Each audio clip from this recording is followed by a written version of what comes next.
Okay, in part 4 on this module on delegation, we're going to be talking about when not to delegate. We've already talked about reasons to delegate and how to delegate, and now we're going to talk about some reasons why maybe you shouldn't delegate. What are those situations? So what are some of these situations when we maybe should not delegate? Uh, Here's one example. If you as the leader, the one who is delegating, if you want control and like having control about what gets done and when and how, if you want control over an activity or an event, and you want full control, it means you're not really ready to delegate and give that full responsibility and authority to someone else to do it. So if you want control, don't delegate. You better stay in control and authority and you do it, right? That's one reason not to delegate. A second reason not to delegate is if you want the glory. If you as the leader want all the credit when that thing gets done and it gets done well and it's successful, if you want the glory and the credit for it, well, then you need to be the one doing it. Don't delegate to somebody else if you want the glory. The third reason when not to delegate is if you happen to be a perfectionist or if you fear failure, right? And that means if you delegate something to somebody else and you're just worried constantly they're going to do something wrong, they're going to make a mistake, they're not going to do it well enough, and you're uptight the whole time and anxious, and you're probably transferring that anxiety onto the person that you asked to do it and checking up on them and, oh, wait a minute, you didn't do this, and what about this, and oh, are you sure about that? If that's you, then you're probably not at a point where you can delegate that particular thing either. Another reason when not to delegate is if you don't have enough patience, right? So if you don't have patience to let that other person that you delegated to complete the tasks in their own time, in their own way, with their own way of doing things and with the level of quality they do it, if you don't have the patience to just let that play out and see how it works, then don't delegate to begin with. One more reason why not to delegate is if this is an obvious one, but maybe there's just no one to delegate to.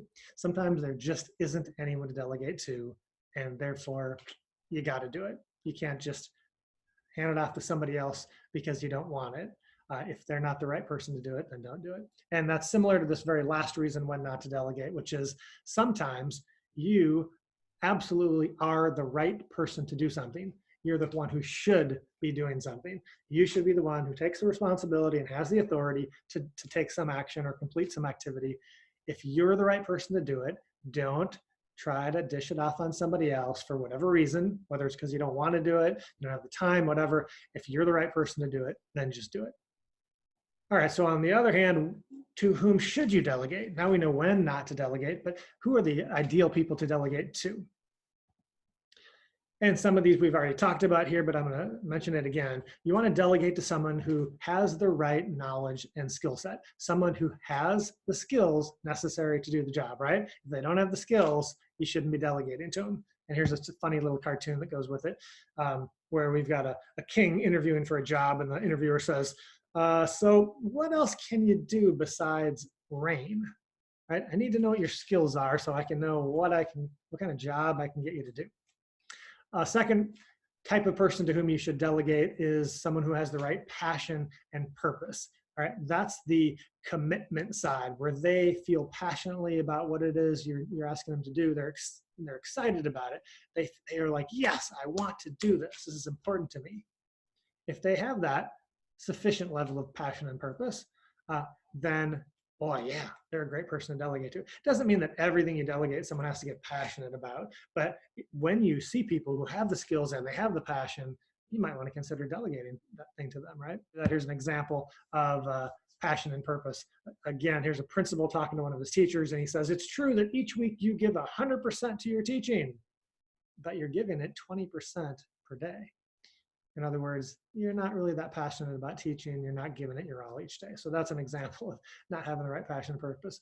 For right attitude and confidence, this is the other part of the situational leadership model, right? You have to have skills, you have to have commitment, and you have to have confidence. So if the person doesn't have confidence in doing what you've asked them to do, if they're really unsure of themselves, if they think, oh, I'm not sure if I can do this, I have a feeling I might fail, I have a lot of questions, I'm really not so sure of myself, if that's the situation, then they're probably not quite ready for delegation. They probably still either need support or more coaching role of leadership.